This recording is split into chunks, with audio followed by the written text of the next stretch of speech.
Assalamualaikum warahmatullahi wabarakatuh. Kembali lagi dengan saya Najwa. Di sini saya akan menjelaskan tentang percobaan yang berjudul Hukum Kirchhoff. Hukum Kirchhoff adalah hukum fisika yang menjelaskan tentang arus listrik dan juga beda potensial dalam rangkaian listrik tertutup. Hukum Kirchhoff terdiri dari dua bagian, yaitu hukum satu Kirchhoff atau dikenal sebagai hukum arus Kirchhoff dan hukum dua Kirchhoff atau dikenal sebagai hukum tegangan Kirchhoff. Hukum satu Kirchhoff berbunyi, jumlah arus yang masuk pada titik percabangan sama dengan arus yang keluar pada titik percabangan tersebut. Atau dengan kata lain, hukum satu Kirchhoff ini berfokus pada aliran arus listrik dan dapat dirumuskan sebagai sigma I masuk sama dengan sigma I keluar. Dengan sigma I ialah jumlah arus listrik yang mengalir pada rangkaian tertutup dengan satuan ampere. Sedangkan pada hukum 2 Kirchhoff berbunyi, jumlah beda potensial di sekitar loop rangkaian tertutup harus bernilai 0 dan dapat dirumuskan sigma epsilon ditambah sigma I dikalikan R sama dengan 0. Dengan sigma epsilon ialah jumlah GGL sumber arus dalam satuan volt dan sigma I dikalikan R ialah jumlah penurunan tegangan dengan satuan volt.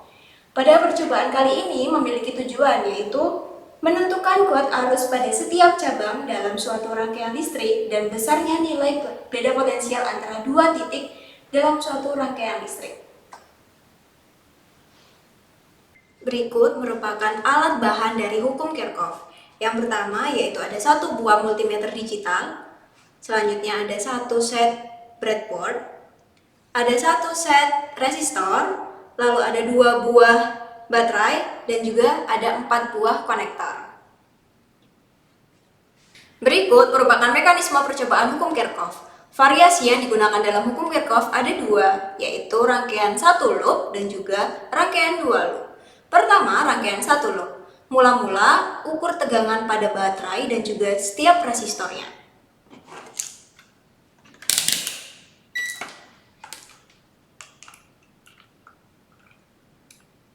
Nilai dari baterai yaitu 8,88 volt. Lalu selanjutnya yaitu mengukur nilai hambatan di setiap resistor.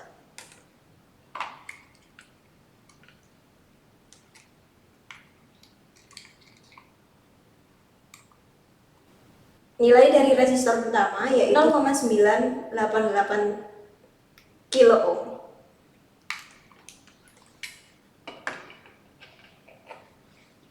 Dan setiap nilai dari tegangan ataupun hambatan dicatat. Kemudian ambil satu baterai lalu pasangkan ke breadboard.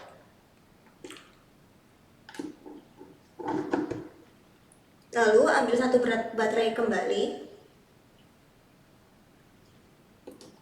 dan pasangkan secara berlawanan. Lalu jangan lupa untuk mengambil 4 buah resistor. Pasangkan ke dalam breadboard secara seri untuk R1 dan R2. Lalu pasangkan juga untuk R3 dan R4 secara seri. Apabila belum menjadi rangkaian tertutup, maka sambungkan dengan menggunakan konektor.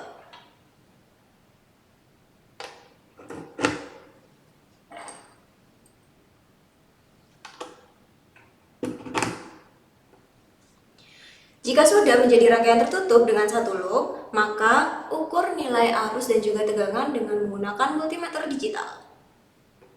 Untuk mengukur nilai arus, multimeter disusun secara seri.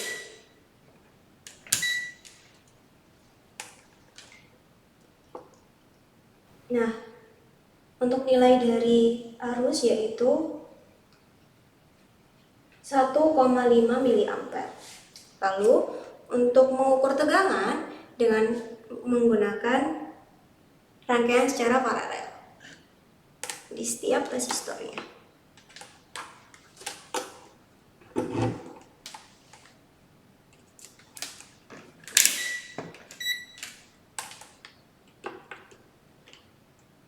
pada resistor 1 bernilai 1,54 volt. Begitu pula untuk yang resistor 3 dan juga 4 dilakukan secara paralel juga. Dan tidak lupa untuk dicatat. Untuk rangkaian 2 loop kita akan menggunakan 2 buah baterai dan juga 3 buah resistor. Mula-mula kita ambil 2 buah baterai dan kita hubungkan ke dalam breadboard.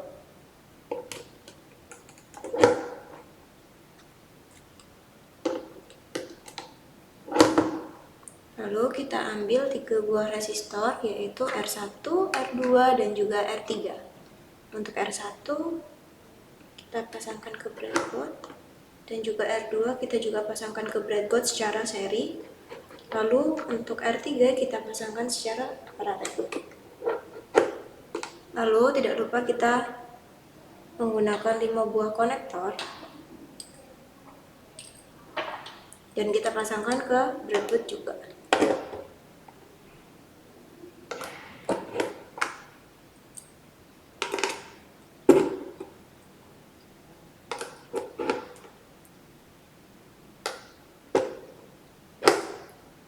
Berikut merupakan rangkaian 2 loop.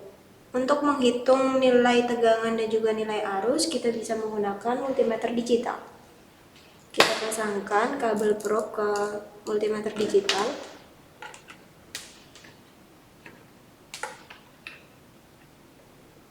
Lalu kita putar ke arah tegangan DC. Dan untuk menghitung nilai tegangan, yaitu secara paralel ya teman-teman. Yang pertama yaitu di VAB.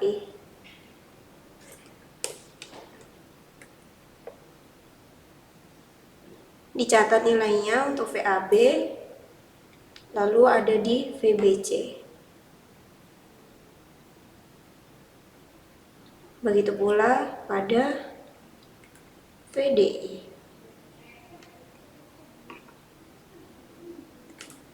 Itu untuk menghitung nilai tegangan. Untuk menghitung nilai arus, kita atur ke dalam arus. Lalu tidak lupa untuk melepaskan konektor.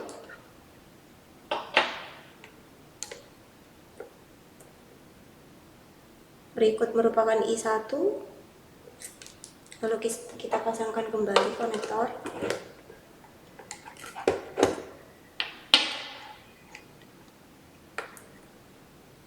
Berikut merupakan I2.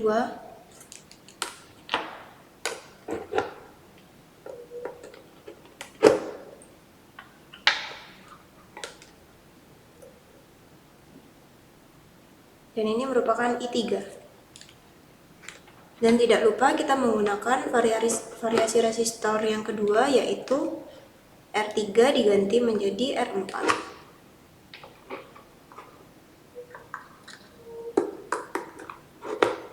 Dan dihitung juga nilai tegangan dan juga arus seperti variasi R3.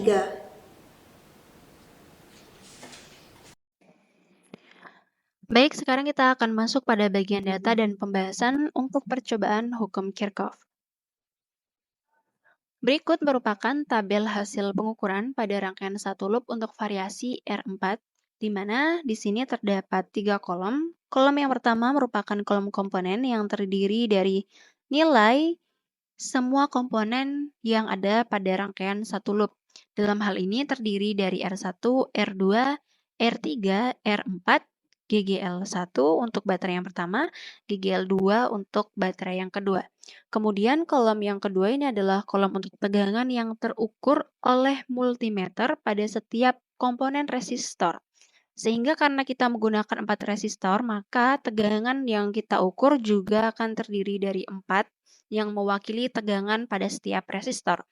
Kemudian di kolom terakhir ini adalah kolom untuk arus dalam satuan miliampere. Ini adalah arus yang terukur oleh multimeter.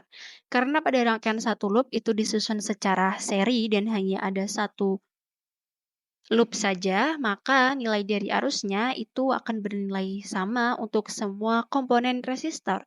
Dalam hal ini, nilai arusnya sebesar 1,5 mA. Kemudian ini merupakan tabel hasil pengukuran pada rangkaian satu loop untuk variasi R5. Yang membedakan dengan tabel sebelumnya itu adalah pada baris keempat. Pada tabel sebelumnya itu bernilai R4 untuk baris yang kelima, namun pada variasi R5 tentu saja baris yang keempat yang sebelumnya R4 akan berubah menjadi variasi R5. Kemudian tidak lupa teman-teman nanti melakukan pengukuran dengan multimeter untuk setiap resistor, baik itu tegangannya dan juga arusnya.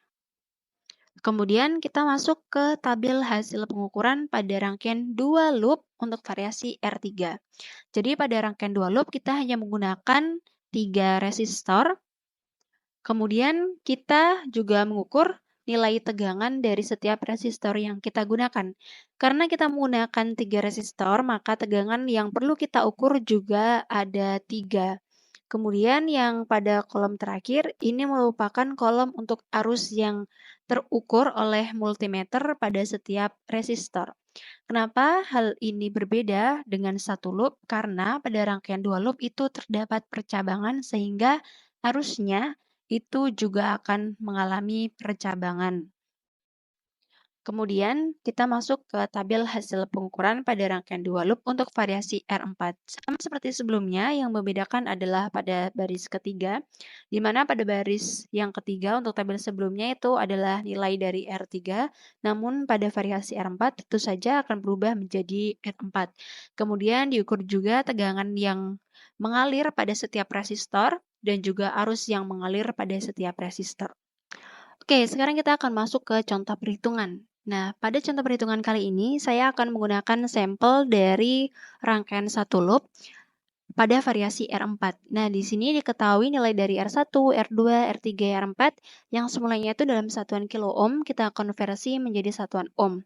Kemudian kita juga mempunyai informasi dari E1 dan juga E2. Kemudian kita mempunyai informasi dari arus yang terukur, yaitu sebesar 1,5 mA dan juga tegangan yang terukur pada resistor yang pertama atau VAB sebesar 1,54 volt. Nah, pada percobaan hukum Kirchhoff itu yang ditanyakan adalah arus secara perhitungan dan juga tegangan secara perhitungan pada setiap resistornya. Nah, nilai dari arus secara perhitungan nanti akan kita komparasi atau akan kita bandingkan dengan arus secara pengukuran atau dari percobaan atau yang terukur oleh multimeter. Kemudian demikian juga pada bagian tegangan itu nanti kita akan membandingkan tegangan dari perhitungan dengan tegangan dari hasil percobaan. Nah, untuk menjawab pertanyaan tersebut, kita mulai dari persamaan sigma E ditambah sigma IR sama dengan 0. Kita tinggal masukkan semua GGL dari baterai yang kita gunakan. Karena kita menggunakan 2 baterai, maka kita menambahkan E1 ditambah E2, kemudian ditambah I dikali R1 tambah R2 tambah R3 tambah R4 sama dengan 0. Nah, arus ini atau I dapat kita keluarkan. Kenapa? Karena pada rangkaian satu loop itu disusun secara seri, di mana arusnya itu akan bernilai sama pada semua resistor. Nah, untuk mendapatkan nilai I, kita perlu memindah ruaskan sehingga persamaannya menjadi I sama dengan E1 tambah E2 dibagi R1 ditambah R2 ditambah R3 ditambah R4. Kemudian kita tinggal masukkan nilai-nilainya dan kita akan mendapatkan nilai arusnya sebesar 1,76 mA. Kemudian untuk menghitung nilai tegangan, di sini saya menggunakan sampel pada resistor yang pertama atau VAB. Nah, rumus dari VAB itu sendiri adalah perkalian dari arus dikali dengan resistor yang pertama, di mana arusnya itu adalah 0,0015 ampere dikali 980 sama dengan 1,47 volt. Nah, kemudian hal yang sama kita lakukan juga pada setiap resistor, yaitu VBC, VDE, dan juga VEF. Kemudian kita akan menghitung persentase error. Pada hal ini saya menggunakan sampel pada VAB. Nah, sehingga error itu merupakan nilai mutlak dari pengurangan nilai pengukuran terhadap nilai perhitungan dibagi nilai perhitungan dikali dengan 100%.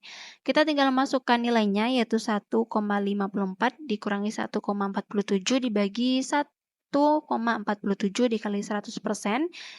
Kita dapatkan nilai persentase errornya itu sebesar 4,76%.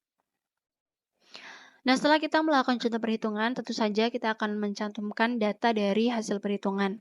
Nah, di sini merupakan tabel data dari rangkaian satu loop pada variasi R4, di mana pada bagian tegangan itu terdiri dari tegangan secara pengukuran dan juga tegangan secara perhitungan, dan juga persentase errornya. Silakan teman-teman cantumkan, begitupun juga untuk arus. Jadi arus yang terukur itu berapa, arus secara perhitungan itu berapa, kemudian persentase errornya itu berapa. Kemudian berikutnya tabel untuk rangkaian satu loop pada variasi R5 tentu saja sama, hanya nilainya saja yang berubah. Kemudian ini merupakan tabel hasil perhitungan pada rangkaian dua loop untuk variasi R3.